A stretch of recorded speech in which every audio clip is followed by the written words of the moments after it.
नमस्कार, G18 news में आपका स्वागत है। मध्य प्रदेश की ताज़ा और सत्यापित टॉप खबरें, राजनीति से मौसम तक, सटीक जानकारी, भरोसेमंद स्रोत। चलिए शुरू करते हैं आज की सुर्खियों से। G18 न्यूज, आपकी आवाज। दोस्तों, मध्य प्रदेश के उच्च शिक्षा मंत्री इंद्र सिंह परमार ने राजा राम मोहन राय को ब्रिटिश एजेंट कहने वाली अपनी विवादास्पद टिप्पणी पर आज खेद व्यक्त किया है। उन्होंने कहा कि यह बयान बहाव में आ गया था और उनका इरादा किसी की भावनाओं को ठेस पहुंचाने का नहीं था। तृणमूल कांग्रेस ने इस बयान को भाजपा की बंगला करार दिया है। विरोधी मानसिकता का प्रमाण बताते हुए कड़ी निंदा की है। पश्चिम बंगाल की मुख्यमंत्री ममता बनर्जी ने भी केंद्र और भाजपा शासित राज्यों पर बंगाली भाषियों को निशाना बनाने का आरोप लगाया। यह विवाद राज्य की राजनीति में नया मोड़ ला सकता है, खासकर जब विधानसभा चुनावों की तैयारी जोरों पर है। विपक्षी दल इस मुद्दे को उठाकर भाजपा पर हमला बोलने को तैयार हैं। हमारी टीम ने पुष्टि की है कि मंत्री ने सार्वजनिक रूप से माफी मांगी है, लेकिन विवाद थमने का नाम नहीं ले रहा।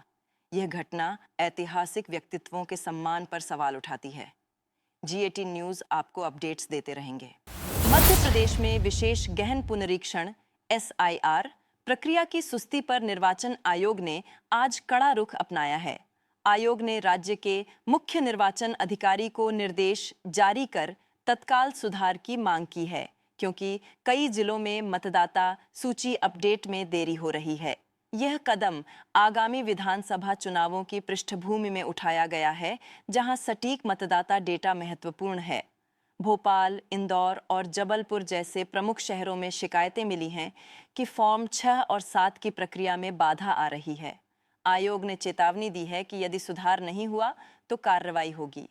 राज्य सरकार ने अब विशेष टीम गठित करने का फैसला लिया है। यह मुद्दा राजनीतिक दलों के बीच तनाव बढ़ा सकता है, क्योंकि विपक्ष ने पहले ही आयोग पर पक्षपात का आरोप लगाया है। हमारी रिपोर्टिंग से पुष्टि हुई है कि आज ही निर्देश जारी हुए हैं। मतदाताओं से अपील है कि वे अपनी डिटेल्स चेक करें। G18 न्यूज पर बने रहें। आज मध्य प्रदेश में नवीकरणीय ऊर्जा के क्षेत्र में बड़ा कदम उठा है। जैक्सन ग्रुप ने 8,000 करोड़ रुपए के निवेश से 6 गीगावाट क्षमता वाली इंटीग्रेटेड सोलर मैन्युफैक्चरिंग सुविधा की शुरुआत की है। यह प्रोजेक्ट नीमच जिले में स्थापित होगा, जो राज्य को सोलर हब बनाने की दिशा में मील का पत्थर साबित होगा। मुख्यमंत्री मोहन यादव ने उद्घाटन समारोह में कहा कि यह निवेश 5,000 से अधिक रोजगार पैदा करेगा और पर्यावरण संरक्षण में योगदान देगा। केंद्र सरकार की सोलर मिशन के अनुरूप यह परियोजना है, जो आयात पर निर्भरता कम करेगी। स्थानीय किसानों को जमीन अधिग्रहण में पारदर्शिता का आश्वासन दिया गया है। हमारी टीम ने कंपनी अधिकारियों से बात की, जो बताते हैं कि प्रोडक्शन 2024 तक शुरू हो जाएगा। ये खबर आर्थिक विकास की नई उम्मीद जगाती है। G18 न्यूज आपकी प्रगति की साझेदार। भोपाल नगर निगम के कई सिविक प्रोजेक्ट्स आज विवादों में घिर गए हैं, जहां महंगे निर्माणों में इंजीनियरिंग लापरवाही सामने आई है। नई सड़कों और पुलों में दरारें और जल निकासी की समस्या ने निवासियों को परेशान कर दिया है। आयुक्त ने तत्काल जांच समिति गठित की है और दोषी अधिकारियों पर कार्रवाई का ऐलान किया। यह मामला करीब 200 करोड़ के प्रोजेक्ट से जुड़ा है, जो पिछले साल पूरे हुए थे। विपक्ष ने इसे भ्रष्टाचार का सबूत बताते हुए विधानसभा में चर्चा की मांग की है। स्थानीय निवासियों ने प्रदर्शन भी किया, जिसमें सुरक्षा के नाम पर पुलिस तैनात रही। हमारी जांच से पता चला कि सामग्री की गुणवत्ता जांच में कोताही बरती गई। सरकार ने पारदर्शिता बढ़ाने के लिए ई-टेंडरिंग को मजबूत करने का वादा किया है। यह घटना शहरी विकास पर सवाल खड़े करती है। G18 न्यूज पर फॉलो करें। मध्य प्रदेश में लगातार चल रही कोल्ड वेव से आज थोड़ी राहत मिली है। मौसम विभाग ने भोपाल, इंदौर समेत 21 जिलों में अलर्ट हटा दिया है। हालांकि न्यूनतम तापमान 10 डिग्री के आसपास बना रहेगा। शहडोल में कल रिकॉर्ड 7.2 डिग्री था, लेकिन आज हल्की धूप ने सिहरन कम की। IMD के अनुसार उत्तर पश्चिमी हवाओं का असर कम हो रहा है, लेकिन अगले 48 घंटों में धुंध की संभावना है। किसानों को फसल सुरक्षा के लिए सलाह दी गई है, जबकि शहरवासी गर्म कपड़ों का ध्यान रखें। यह राहत विंटर सीजन की शुरुआत में स्वागत योग्य है।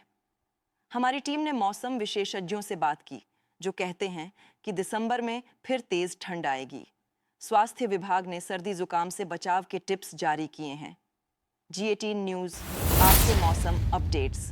मध्य प्रदेश स्पेस टेक्नोलॉजी के क्षेत्र में नया उड़ान भरने को तैयार है। मुख्यमंत्री मोहन यादव ने आज स्पेस टेक पॉलिसी 2025 के अमल की घोषणा की, जो सैटेलाइट डेटा उपयोग, रिमोट सेंसिंग और स्पेस स्टार्टअप्स को प्रोत्साहन देगी। इंदौर में आयोजित टेक ग्रोथ कॉन्क्लेव में ड्राफ्ट पॉलिसी पेश की गई, जिसमें 200 करोड़ का वेंचर फंड शामिल है। यह नीति राज्य को भारत के स्पेस इकोनॉमी में प्रमुख योगदानकर्ता बनाएगी। IIT इंदौर और IISER भोपाल जैसे संस्थानों को हब बनाया जाएगा। निवेशकों ने 15,000 करोड़ के प्रस्ताव दिए हैं, जो 64,000 नौकरियां पैदा करेंगे। हमारी रिपोर्टिंग से पता चला कि ड्रोन तकनीक से कृषि और आपदा प्रबंधन मजबूत होगा। युवाओं के लिए स्किलिंग प्रोग्राम शुरू होंगे। यह कदम राज्य की तकनीकी प्रगति को नई ऊंचाई देगा। G18 न्यूज इनोवेशन की खबरें। मध्य प्रदेश के मुख्यमंत्री डॉ मोहन यादव ने उत्तर प्रदेश के मथुरा वृंदावन में पंडित धीरेन्द्र कृष्ण शास्त्री की सनातन हिंदू एकता पदयात्रा में हिस्सा लिया। यह पदयात्रा बागेश्वर धाम सरकार के तत्वावधान में आयोजित की गई, जो हिंदू एकता को मजबूत करने का प्रतीक बनी। कल रविवार को यात्रा के अंतिम चरण में हजारों श्रद्धालु सड़कों पर उमड़ पड़े। मुख्यमंत्री मोहन यादव ने पदयात्रा में शामिल होकर सभी का उत्साह बढ़ाया। सबसे चर्चित पल तब आया जब उन्होंने बाबा धीरेन्द्र शास्त्री के साथ हाईवे पर जमीन पर बैठकर साधारण पूड़ी सब्जी का भोजन किया।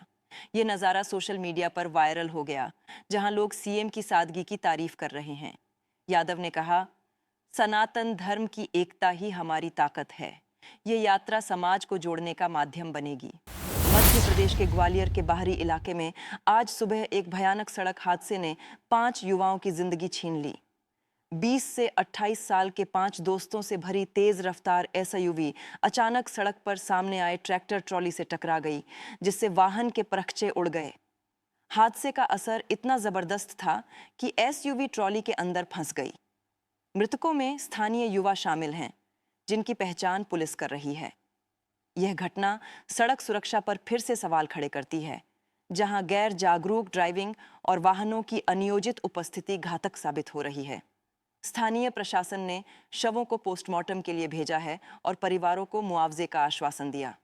विपक्ष ने राज्य सरकार से सख्त ट्रैफिक नियमों की मांग की है।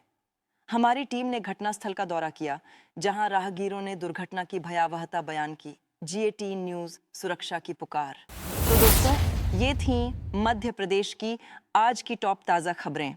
राजनीति से लेकर तकनीक तक हर क्षेत्र में राज्य प्रगति की राह पर है, लेकिन चुनौतियां भी कम नहीं।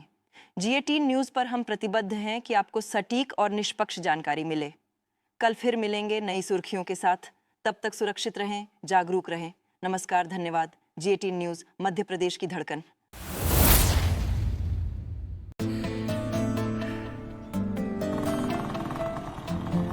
सर, मैं मदद करूं?